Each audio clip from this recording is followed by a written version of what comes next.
कि मैं उस समय लेक्चरर था और बायो पढ़ाता था, साथ में प्रैक्टिकल भी कराता था। और आपने बहुत अच्छा सवाल पूछा नीट के बारे में। बहुत लोगों की कुछ धारणा भी इस तरह की है।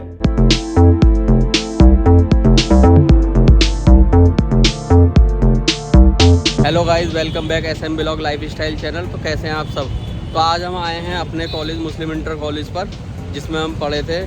भाई 10 साल हो गए, 10 साल बाद आज हमारा कॉलेज पर आना हुआ है। तो यही वो जगह है, जो भी कुछ आज हम हैं इसी की बदौलत हैं, इसी के टीचरों का नतीजा है। जो आज हम जो भी कुछ हैं, जो भी कुछ कर रहे हैं या बनकर आए हैं, गुरुओं की कड़ी मेहनत हमारे साथ रही है। बहुत उन्होंने हमारा साथ दिया है, हर तरह से उन्होंने हर कदम कदम पर साथ दिया है। अभी भी हमें कोई भी परेशानी आती है तो हम अपने गुरु के पास जाते हैं, वो हमें समझाते हैं इस तरीके से इस परेशानी से निकला जाएगा। तो आज हम दिखाते हैं आपको अपने इस कॉलेज का।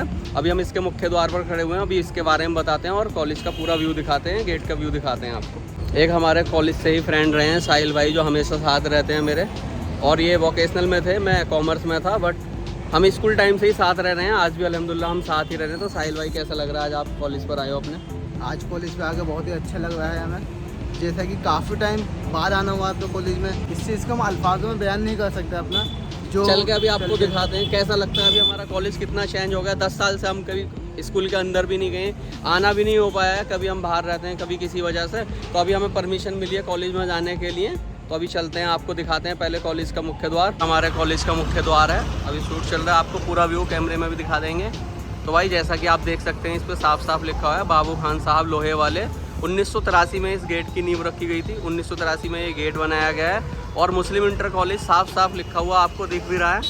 ये 1927 में बनाया गया है। पहले 1927 में बहुत छोटा सा था। मोहम्मद अब्दुल मुगनी साहब ने ऊपरकोट पे एक छोटे से स्थान पर इस संस्था को चलाया। उनकी कड़ी मेहनत रही है। उसके बाद और हमारे बहुत सारे बुज़ुर्ग, बहुत सारे भाइयों का, बहुत सारे हमारे उस्तादों का, गुरुओं का साथ रहा है, जिससे कि आज इसकी हमें इतनी बड़ी ब्रांच देखने के लिए मिल रही है। इतना शानदार है। 1983 से ऐसे ही कॉलेज की शान बनकर खड़ा हुआ है। अभी कॉलेज के अंदर आ गए हैं, देखो कितना अच्छा नज़ारा लग रहा है। सबसे पहले घुसते ही ये बोर्ड आता है हमारा। यह हमारे उस्ताद से हमारी बात हुई थी, हमारे गुरु ने बताया था कोरोना काल में जो कुल छात्रों की संख्या थी वो 2000 हो गई थी। कोरोना की वजह से आप समझ सकते हैं कितनी समस्याएं, कितनी परेशानियां आई। उसके बावजूद भी हमारे गुरुओं ने इतनी मेहनत करी कि 2000 बच्चों को संभालना, आप समझ ही सकते हो कितना मुश्किल है। कैसे उन्होंने उनको पढ़ाया होगा, सारी तैयारी कराई है, अच्छे नंबरों से पास भी हुए। हम रिजल्ट वगैरह देख कर आए थे, मिलकर आए थे। उस टाइम भी हमसे बात हुई थी तो सर ने बताया था कि अभी जो बच्चों की संख्या है वो 2000 से बढ़कर 2600 के करीब हो चुकी है। कॉलेज के मेन गेट पर ही देखने के लिए मिल जाती है, हमें किसी से मालूम करने की ज़्यादा किसी से कोई ज़रूरत नहीं है। जितना भी हमारे कॉलेज का स्टाफ है, टीचर्स वगैरह हैं, सारे सबके नाम आपको यहाँ देखने के लिए मिल रहे हैं। ये बहुत ही अच्छा लगा है, बहुत ही शानदार। गेट से घुसो और सारी चीज़ आपको यहीं पर देखने के लिए मिल जाएगी। अभी मैंने देखा वीडियो बनाते हुए कितनी अच्छी चीज़ दी हुई है। कौन से टीचर क्या पढ़ा रहे हैं, किस चीज़ के हैं, गणित के हैं, अंग्रेजी के हैं, सामाजिक विज्ञान के हैं, विज्ञान के, तो सारी चीज़ें कितने अच्छे से इन्होंने यहाँ पर लिखी हुई है। तो कितना अच्छा लग रहा है और बहुत ही अच्छा है। किसी से कुछ मालूम करने की भी ज़रूरत नहीं है। गेट से एंटर करो और बोर्ड पर ही आपको सारी चीज़ें मिल जाएंगी। तो ये आपने देख ही लिया होगा। इसके बाद चलते हैं कॉलेज में, आगे देखते हैं अभी आगे क्या है। और यहाँ पे देखिएगा मुस्लिम इंटर कॉलेज बुलंदशहर मान्यता विवरण। तो हमारे कॉलेज की जो मान्यता जिस टाइम पर मिली है उसका पूरा विवरण दिया हुआ है। गेट से एंटर करेंगे, बोर्ड देखेंगे, उसके बाद आपको ये देखने के लिए मिलेगा जो हमारा हाई स्कूल है। हाई स्कूल 1937 में मिला है हमें, और इंटर विज्ञान 1964 में मिला है, और इंटर वाणिज्य 1965 में, इंटर व्यवसायिक 1992 में, और इंटर मानवीय वर्ग 2005 में मिला है। जैसा कि आपने देख लिया होगा, सारा मैंने बता दिया है। हमारा इंटर, हाई स्कूल, विज्ञान, वाणिज्य, व्यवसायिक हमें किस किस सन में मिला है। और इसी के साथ साथ देखने के लिए मिल रहा है आप यहाँ पे आपको हिंदी टाइपिंग, ऑटोमोबाइल, हिंदी, अंग्रेजी। और इन्हीं के साथ साथ ये एक ऐसा स्कूल है जहाँ पे आपको हाई स्कूल, इंटर में उर्दू भी पढ़ने के लिए मिलता है। हमारे कॉलेज के जो प्रधानाचार्य हैं अभी मोहम्मद खालिद साहब हैं, और जो प्रबंधक हैं मोहम्मद राशिद अली खां हैं। तो इसी के साथ हमें एक नीचे छोटा सा बोर्ड और देखने के लिए मिला है। यहाँ पे लिखा हुआ है धूम्रपान तंबाकू रहित क्षेत्र। तो बच्चों के लिए देखने के लिए बहुत ही अच्छा है, और ऐसी संस्थाओं पर होना भी चाहिए कॉलेज वगैरह में। तो देखो यहाँ पे हमारे प्रिंसिपल साहब का नाम लिखा हुआ है, नंबर लिखा हुआ है। कोई भी किसी भी तरह की परेशानी आती है तो इस नंबर पर कांटेक्ट कर सकते हैं। यहाँ पे देख सकते हैं इसका उल्लंघन करने वालों पर भाई 200 रुपये का फाइन देना पड़ेगा। तो भाई बच के रहिएगा इन चीज़ों से। तो जैसे ही कॉलेज में एंटर करते हैं सबसे पहले हमें एंट्री करने के बाद बोर्ड वगैरह देखने के बाद यहाँ पे हमें स्टॉपर देखने के लिए मिलता है, जो बहुत ही कम स्कूलों में मेरे को देखने के लिए मिला है। बहुत ही अच्छा है। जो कोई भी आएगा सीधा अंदर एंट्री नहीं कर पाएगा, पहले यहाँ पे रुकेगा। और ये सिर्फ ओपन होता है अधिकारियों के लिए, प्रिंसिपल और जो हमारे चीफ गेस्ट वगैरह होते हैं उनके लिए सिर्फ ओपन होता है। और जो अदर लोगों के लिए पार्किंग दी गई है, टीचर्स वगैरह के लिए, पेरेंट्स वगैरह आते हैं तो उनके लिए यहाँ पे पार्किंग दी गई है। और जो स्टूडेंट्स के लिए पार्किंग है वो हमारे फील्ड में बहुत बड़ी पार्किंग दी गई है। आपको इस सोसाइटी के बारे में बताते हैं, जैसा कि इसका नाम है अंजुमन मोइनुद्दीन खुलवा। तो ये वो सोसाइटी है जो हमारे तीनों संस्थाओं को चला रही है, Muslim inter college, Muslim girls degree college और मुस्लिम गर्ल्स इंटर कॉलेज। तीनों संस्थाओं को बहुत अच्छे से देख रेख कर रही है, इनकी आगे बढ़ाने के लिए सोच रखी है और बहुत ज़्यादा मेहनत चल रही है। इसमें हमारे बहुत सारे हमारे बड़े जो गुरु हैं, हमारे टाइम के जो मैनेजर सर थे और जो हमारे टाइम के प्रिंसिपल सर, सारे लोग इसमें जुड़े हुए हैं और इसको बहुत अच्छे से देख रहे हैं। दिखाते हैं आपको सर सैयद ब्लॉक, इसी के साथ आगे बढ़ते हैं। ये जो हमारा सर सैयद ब्लॉक है ये 1999 में बना था। सर सैयद ब्लॉक में एंट्री करते ही सबसे पहले आता है अभिभावक कक्ष, जहाँ पे किसी पेरेंट्स वगैरह को मिलना होता है तो यहाँ पर एक हमारे बाबू रहते हैं, उनसे आके मिला जाता है। तो बहुत ही अच्छी तरीके से यहाँ पे इंतजाम किया गया है। एक हमारे बाबू होते हैं, उनको बताया जाता है जिस स्टूडेंट से या टीचर से मिलना होता है तो सर सैयद ब्लॉक में आके अभिभावक कक्ष में आके वो बता सकते हैं। फिर उसी हिसाब से जिस टीचर को या स्टूडेंट को बुलाना होता है वो यहाँ पे बुला के उनकी मीटिंग करा दी जाती है। तो कितना अच्छा है ना, यहाँ पे आपको परेशान होने की भी ज़रूरत नहीं है। आइएगा, बाबू से मिलिएगा और अपनी परेशानियाँ जिससे भी मिलना है आपको उसे बताइएगा, आपको फ़ौरन उसका सॉल्यूशन देखने के लिए मिलता है। सर सैयद ब्लॉक में जैसे ही हम थोड़ी आगे चलते हैं तो हमें देखने के लिए मिलता है NIOS का ऑफिस, जिसको डॉक्टर खुवैदुर रहमान साहब चलाते हैं। आज कॉलेज की छुट्टियाँ तो आज वो यहाँ पर नहीं है, हम उनसे कल मुलाकात करते हैं, कल बातचीत करते हैं वो किस तरह से इसको कितनी मेहनत के साथ चला रहे हैं। ये जो आप बरगद का पेड़ देख रहे हैं हमारे टाइम में बहुत छोटा सा था, अभी देखो कितना बड़ा हो गया। अभी इसके पास जाकर आपको दिखाते हैं, कितना शानदार, कितना सुंदर लग रहा है देखने में। सारी चीज़ों के साथ साथ हमने एक चीज़ और नोटिस किया, देख रहे हैं कॉलेज के अंदर सफाई का विशेष ध्यान रखा गया है। जिधर भी देखो आपको कोई कहीं भी कोई गंदगी नहीं है, पेड़ पौधे बहुत अच्छे तरीके से मेंटेन किए गए हैं, गार्डन बहुत क्लियर हैं और रोड देख रहे हैं तो कितने अच्छे से यहाँ के जो वर्कर्स हैं, स्टाफ है, सब ने कितने अच्छे से मेहनत की है, कितना क्लीन नज़र आ रहा है। बहुत ही शानदार, बहुत ही अच्छी चीज़ है स्वच्छ भारत। जिस टाइम हम पढ़ाई करते थे उस टाइम पर जो हमारे मैनेजर साहब हुआ करते आफाकुर रहीम साहब, जिन्होंने मैनेजर रूम बनवाया था और साथ ही में यहाँ पे आप देख रहे होंगे, यहाँ से दूर से दिख रहा है, ये स्टाफ रूम बनवाया था। तो आफाकुर रहीम साहब ने ये दोनों बनवाए थे, जो कॉलेज की खूबसूरती में चार चांद लगा देते हैं। बहुत ही शानदार, बहुत ही औसम निकल के आता है इससे कॉलेज का।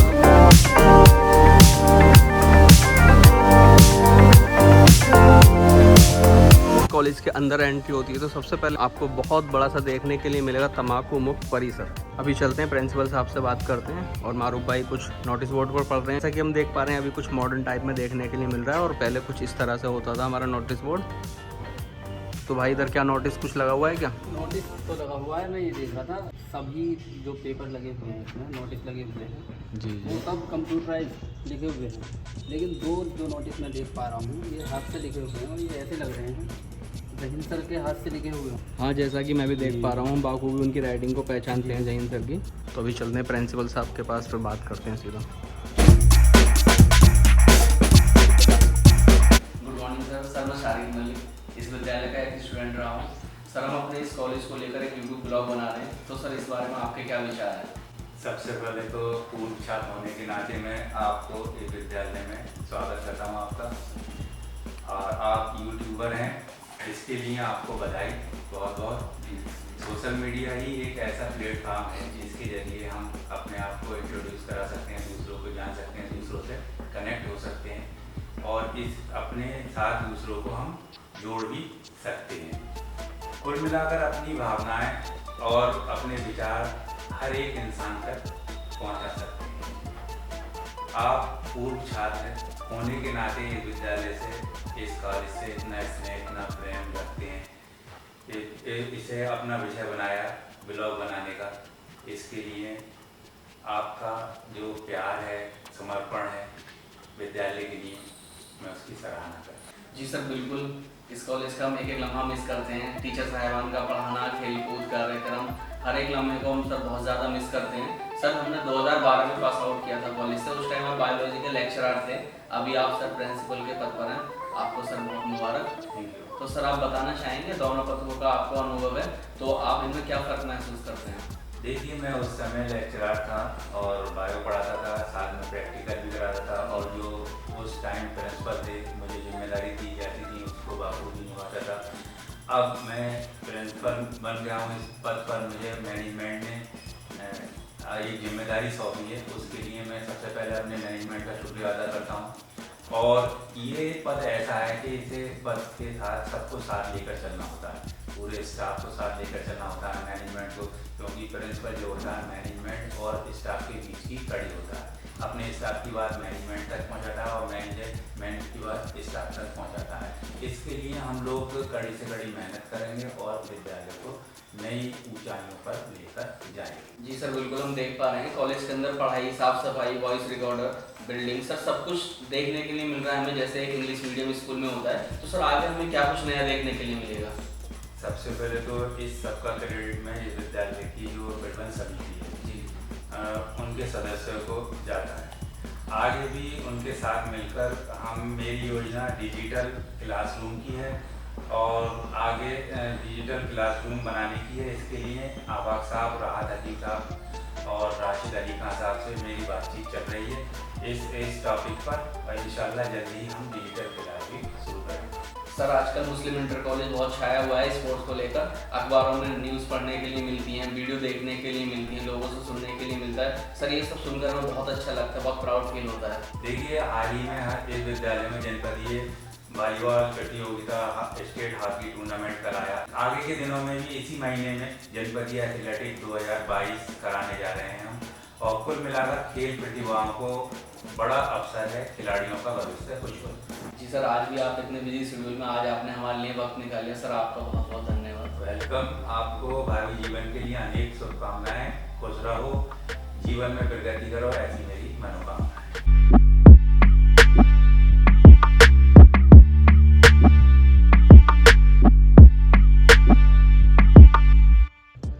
तो यही वो क्लासेस हैं जहाँ पे हमने पूरी पढ़ाई की 12th तक अपने। और इधर ही है हमारा रूम नंबर 4, जहाँ पे हमारी जहीन सर से पहली बार मुलाकात हुई थी। हमारे सर आए थे यहाँ पर पहली बार जब कॉलेज में आए थे, तो हमारे क्लास टीचर बने थे। आज कॉलेज की छुट्टी है, तो कल हम जब आएंगे, कॉलेज ओपन होगा, तो सर से मुलाकात करते हैं, उनसे पूछते हैं उन्होंने हमें किस तरीके से, कितनी मेहनत से पढ़ाया है।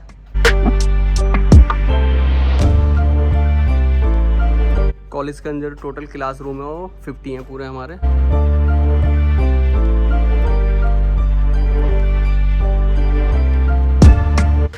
ये मुस्लिम इंटर कॉलेज का स्टाफ रूम है, जब हम पढ़ रहे थे उसी समय बना था ये। आफाकुर रहीम साहब ने बनवाया था, तो अभी आपको मैं इसको दिखा देता हूँ।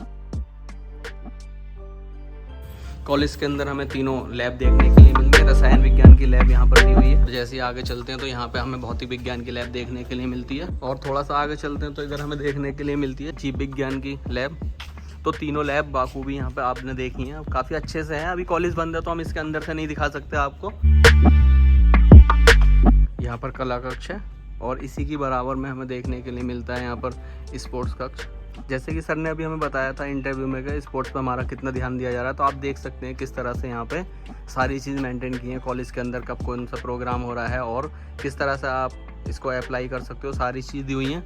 तो जैसे कि हम देख रहे हैं, और यहाँ जैसे ऊपर देखने के लिए मिलता है, यहाँ पे एक कंप्यूटर लैब है और इधर ये लाइब्रेरी है। तो तीनों लैब बनी हुई हैं काफ़ी अच्छे से, और कला कक्ष है, स्पोर्ट्स रूम है। जैसा कि अभी हमें सर ने बताया था, स्पोर्ट्स पर बहुत ज़्यादा ध्यान दिया जा रहा है, तो उस तरह से हमें सारी चीज़ देखने के लिए मिल रही हैं। और बोर्ड वगैरह पर भी सारी चीज़ दी हुई है, किस तरह से कोई भी स्टूडेंट आकर किस तरह से किसी भी खेल के लिए अप्लाई करेगा, तो वो सारी चीज़ इसके अंदर हमें बताई गई हैं। तो हम जैसा कि कॉलेज के अंदर देख पा रहे हैं, काफ़ी साफ़ सफाई, वीडियो रिकॉर्डर, और प्रिंसिपल सर का हमने जो इंटरव्यू लिया था उसके अंदर कितने अच्छे से उन्होंने हमें सारी चीज़ बताई थी।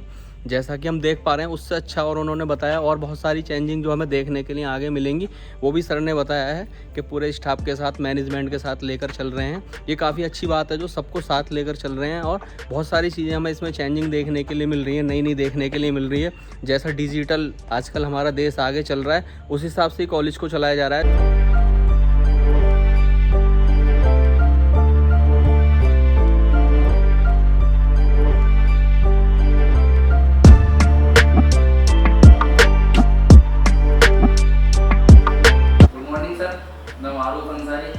की वर्ग का एक्स स्टूडेंट हूँ। मेरे साथ मेरे बहुत सीनियर साथी शारिक मलिक साहब हैं। सर एक बात जाननी थी आपसे, आप NIOS की संस्था चला रहे हैं। ये सब किस प्रकार की संस्था है, क्या क्या काम करती है, किसके लिए काम करती है? ये NIOS की जो संस्था है इसकी फुल फॉर्म है national institute of open schooling.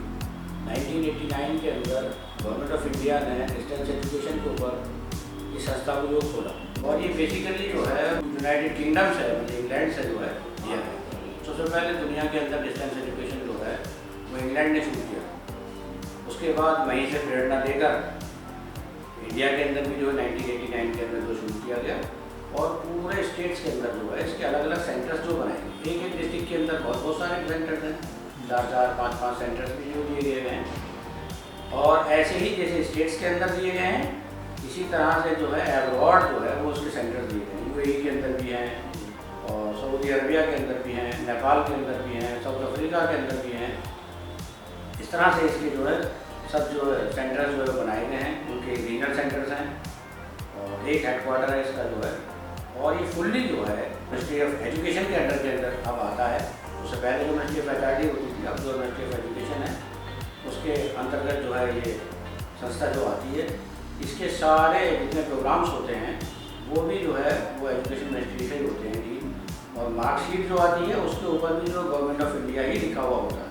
जैसे और हमारे यूपी के हैं, बिहार बंगाल के बोर्ड्स होते हैं, तो उस तरह की जो है उनके ऊपर लिखा हुआ होता है। ये किसी स्टेट का नाम नहीं आता, बल्कि जो है भारत सरकार, माध्यमिक शिक्षा और NIOS भारत सरकार के नाम से जो है मार्कशीट के ऊपर भी लिखा हुआ था। और इसकी एलिजिबिलिटी जो है वो तमाम कोर्सेज के अंदर जो है, कोई बच्चा जो है UP-टेक में जाना चाहता है, नीम के अंदर जाना चाहता है, कोई बच्चा जो है MBBS के अंदर जाना चाहता है, तो वो सब जगह जो है जाना चाहता है। और उसका एक कारण ये है बेसिकली कि सारे ये बोर्ड्स को जो मान्यता है वो एजुकेशन डिपार्टमेंट देता है, वो सेंटर का है। सेंटर मिनिस्ट्री ऑफ एजुकेशन से ये डील होता है। तो जब मिनिस्ट्री ऑफ एजुकेशन सारे बोर्ड्स को मान्यताएं देती है तो NIOS उसका खुद का बोर्ड है। तो लोगों के अंदर एक गलत तरह की विचारधारा जो है वो एक डेवलप हो गई है कि NIOS जो है वो बेकार है, बेकार लोग करते हैं, इसमें जिससे कुछ नहीं आता वो कर सकता है, या वो लोग करते हैं जो क्या नाम है कहीं पढ़ नहीं पा रहे हैं, कहीं फेल हो रहे हैं। ऐसा कुछ नहीं है, मतलब बहुत अच्छे अच्छे स्टूडेंट जो है वो इसके अंदर आते हैं। और हाँ, ये फ़ायदा है कि जो इन सर्विस लोग हैं, जैसे मिलिट्री के अंदर हैं और गवर्नमेंट जॉब्स के अंदर हैं, वो अपना प्रमोशन चाहते हैं तो वो रेगुलर कोर्स तो कर नहीं सकते। तो इसलिए उनको जो ये परमिशन देती है गवर्नमेंट जो है, तो वो डिस्टेंस एजुकेशन के अंदर रहकर जो है वो अपने जो है कोर्स को कर सकते हैं। एंड जो है और भी बहुत सारे कोर्सेज, वोकेशनल कोर्सेज भी जो है NIOS के अंदर हैं, उन लोगों को उन कोर्सेज को करकर जो है प्रमोशन जो ले सकते हैं। इस तरह की जो है चीज़ें जो है NIOS के अंदर जो है कर दी गई। और जैसा कि आपने अभी हमें बताया, NIOS की जो हमारी संस्था है विदेशों में भी पढ़ाई जा रही है। सर, आज से पहले हमको नहीं पता था। सर, हमारा अगला जो क्वेश्चन है, सर हमने सुना है यहाँ पर NIOS उर्दू मीडियम से ही पढ़ाया जा रहा है, जबकि सर आजकल अंग्रेजी का बोलबाला है, तो सर ये किस लिए? अपने आप में एक बड़ा सवाल बनकर आता है। ये NIOS में पहले जो है यूपी के ज़्यादातर स्कूल जो जिस बोर्ड के होते थे उसी बोर्ड के अंदर जो है उनकी मान्यताएं हुआ करती थी। कोई CBSE का स्कूल है उसके अंदर जो है वो इंग्लिश मीडियम से दिया करते थे। हिंदी मीडियम का स्कूल होता था यूपी गवर्नमेंट का, तो उसे हिंदी के अंदर दिया करते थे। और उर्दू मीडियम के कोई मदरसे जो है वो उस ज़माने में एफिलिएटेड नहीं थे, उनको कोई नहीं मिला करता था।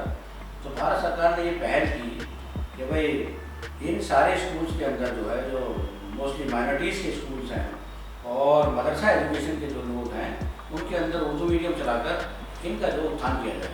जो अल्पसंख्यक वर्ग है वो अल्पसंख्यक वर्ग को जो है उसे ऊपर जो उठाया जाए, उसका अपलिफ्टमेंट किया जाए, ताकि वो भी जो है उसी धारा के साथ में जो बह सके, जिस धारा के साथ में जो भारत जो चलना चाहता है। इसलिए भारत सरकार ने उससे पहले जो है मानू को बनाया, मौलाना आज़ाद उर्दू यूनिवर्सिटी के नाम से। हैदराबाद के अंदर जो बड़ी यूनिवर्सिटी जो है एस्टैब्लिश की, मतलब सेंट्रल यूनिवर्सिटी है वो, और उसके अंदर मोस्टली कोर्सेज जो हैं वो उर्दू मीडियम के अंदर है।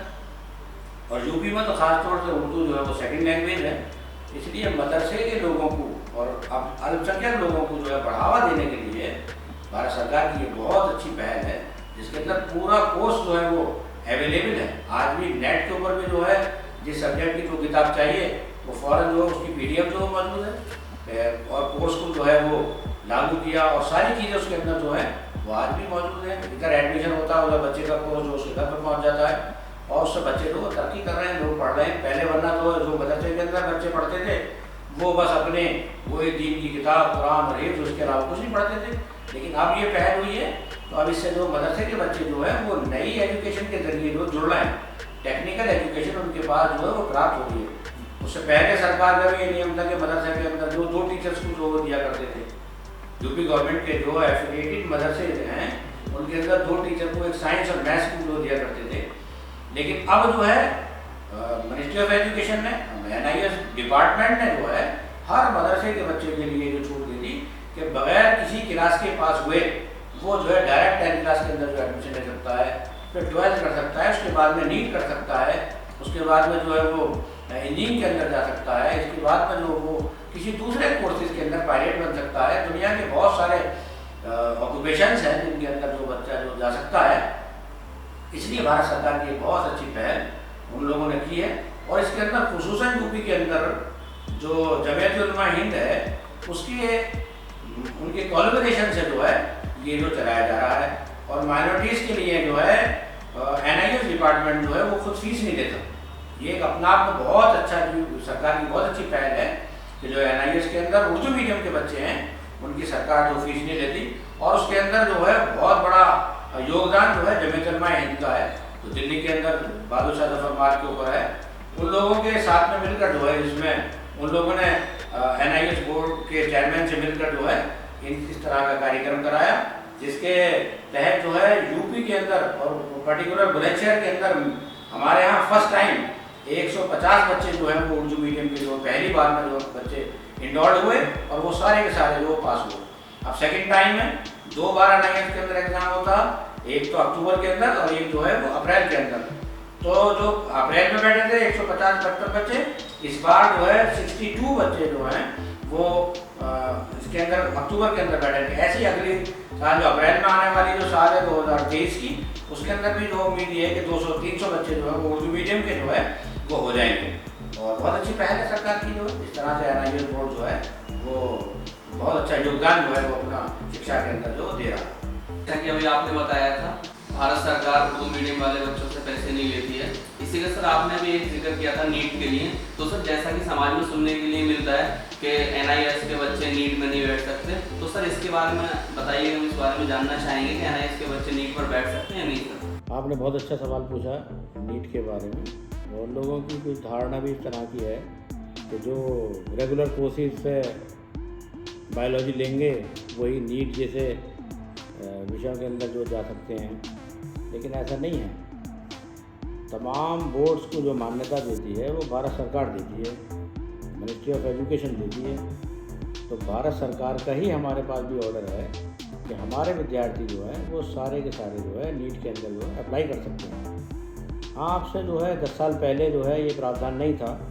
उसका कारण ये था कि प्रैक्टिकल क्लासेस जो हैं वो NIS के अंदर पहले नहीं होती थी, लेकिन अब जो प्रैक्टिकल सब्जेक्ट्स हैं उनकी 5 PCP क्लासेस जो है वो कंपलसरी हैं। तो डिस्टेंस एजुकेशन के अंदर थियोरी की जो है वो 30 क्लासेस होती हैं और 5 क्लासेस जो हैं हर एक स्टूडेंट की वो PCP की प्रैक्टिकल की होती हैं। तो जब प्रैक्टिकल होता है और थ्योरी भी हो रही है, इसलिए ये सब लोग जो है इंटाइटल हैं नीट के अंदर जो अप्लाई कर सकते हैं। और फार्मेसिस्ट के जो कोर्स हैं, D फार्मा है, B फार्मा है और BA नर्सिंग है, BSc नर्सिंग है और बहुत सारे कोर्सेज जो फार्मेसी से रिलेटेड हैं वो जो लोग कर सकते हैं बच्चे।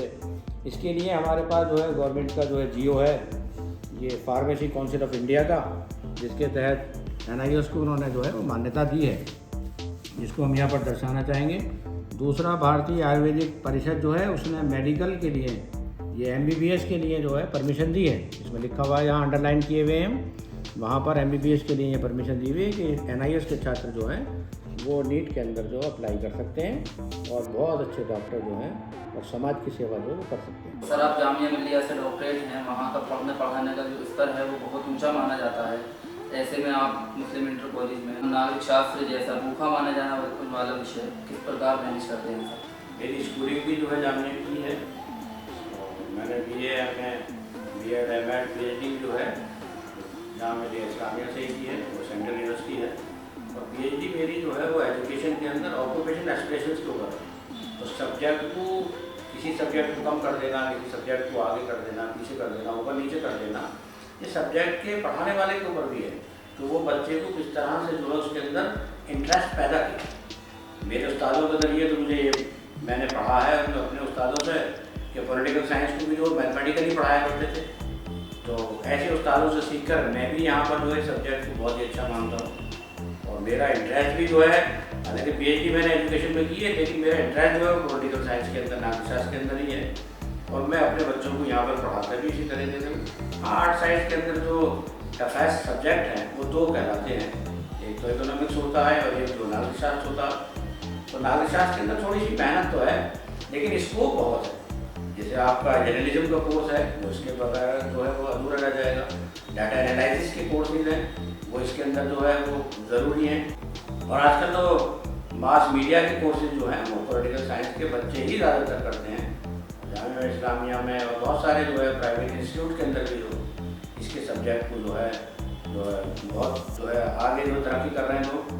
और रहा वहाँ की पढ़ाई में और यहाँ की पढ़ाई में थोड़ा फ़र्क तो होता है। यूनिवर्सिटी लेवल पर जो है पढ़ाइयाँ अच्छी होती हैं और ज़्यादा, और यहाँ पर स्कूल लेवल पर जो है तो पढ़ाने वाले के ऊपर भी बात है कि वो कितना इंटरेस्ट ले रहा पढ़ाने के अंदर। तो कुछ बच्चे ऐसे होते, कुछ टीचर्स ऐसे होते हैं कि जो खुद जो है पढ़ाते हैं। हमारे यहाँ बहुत सारे टीचर मुस्लिम स्कूल में ऐसे हैं जो बहुत ही लगन के साथ में जो वो पढ़ाते हैं। तो और कुछ लोग ऐसे हैं कि जो थोड़ी सी लापरवाही बरतते हैं। तो लापरवाही जहाँ पर होगी वहाँ पर बच्चा तरक्की नहीं कर पाते, और जिन लोगों के अंदर लगन होती है उन्हीं के बच्चे जो है वो तरक्की कर पाते हैं। तो मैंने तो कोई ख़ास फ़र्क नहीं देखा। हाँ, एक जो है ये फ़र्क थोड़ा मीडियम का हो सकता है कि जब हम वहाँ से पढ़कर आए थे यहाँ पर आए तो थोड़ा सा फ़र्क हमें भी लगता था। जो टेक्नोलॉजी थी वो हमें इंग्लिश में याद थी, तब हम यहाँ पर आए तो वो हिंदी में हमें जो शब्द जो ऐसे लगते थे जिन्हें हमें सोच कर भी वो होता था। लेकिन अब रहते रहते माहौल में अब ऐसा हो गया कि वही शब्द जो है वो हमारी ज़ुबान बन गए और उन्हीं के अंदर जो हम अपने बच्चों को पढ़ाते भी हैं। तो इस तरह से जो है कोई ज़्यादा फ़र्क जो है मैंने महसूस नहीं किया। बहुत अच्छा है। और हमारे यहाँ का ये मुस्लिम स्कूल तो ज़िले में जो है प्रथम स्थान पर जो रहता है और रहा है, और यहाँ के टीचर मेहनत करते हैं तो आगे भी रहेगा इंशाल्लाह। जिस समय हम पढ़ते थे यहाँ पर, हम आपको काम करते हुए देखते थे, आप बड़ी बड़ी जिम्मेदारियाँ देते थे ये मंडल स्काउट वगैरह में। तो सर आप इस तरह काम करते हैं और शांत स्वभाव से आप काम करते हैं, ये किस प्रकार कर पाते हैं सर? हमारे लिए आप कोई टिप्स देना चाहेंगे? देखिए, काम जो है कभी संस्था से जब आदमी जुड़ जाता है तो एक हमारा काम तो ये है कि हम पढ़ाएं।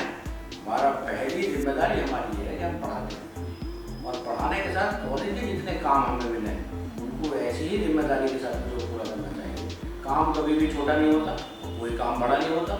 आदमी के करने से जो है बड़ा और छोटा जो हो जाता है। छोटा काम हो उसे भी जो है दिल जमाई के साथ में जो करना चाहिए, बड़ा काम हो तो उसे भी दिल लगी के साथ में जो करना चाहिए। और तो काम को टीम वर्क के साथ में जो करेंगे तो काम जो बहुत अच्छा होगा, और उसके अंदर ही जो है सबकी खुशी भी वाहवाही भी होगी। और मेरा तो अपना ये है कि मैं जो है काम को वो लोगों का दिल जीत के करना चाहता हूँ। मैं किसी के साथ में ज़बरदस्ती नहीं, कोई चाहे छोटे लेवल का है, कोई बड़ा है, कोई टीचर जूनियर है, सीनियर है, मैं इस तरह का काम के अंदर फर्क नहीं देखता। मेरे काम करने का अपना तरीका ये है कि मैं अगर जो मेरे साथ चपरासी बैठे हुए हैं तो ठीक है, वो भी एक काम कर रहे हैं, मैं भी उनके साथ में एक काम कर रहा हूँ। मेरे साथ मेरे स्टूडेंट बैठे हुए तो मैं एक काम कर रहा हूँ, मेरे स्टूडेंट भी एक काम कर रहा हूँ, तो मैं उसके साथ में मिलकर जो है काम करूँगा। ऐसे टीचर के साथ मैं ये नहीं देखता कि मैं टीचर हूँ तो मैं ये वाला काम क्यों करूँ, नहीं, ऐसा नहीं। संस्था के हित में जो है, संस्था के लिए जो है वो काम करना चाहिए। इसी संस्था से हम लोग जुड़े हुए हैं, सारी रोजी रोटी जो कुछ भी हमें दिखाई दे रहा हो सब जो इस संस्था का, तो उसके लिए समर्पित भावना जो है वो हमारे अंदर होनी चाहिए।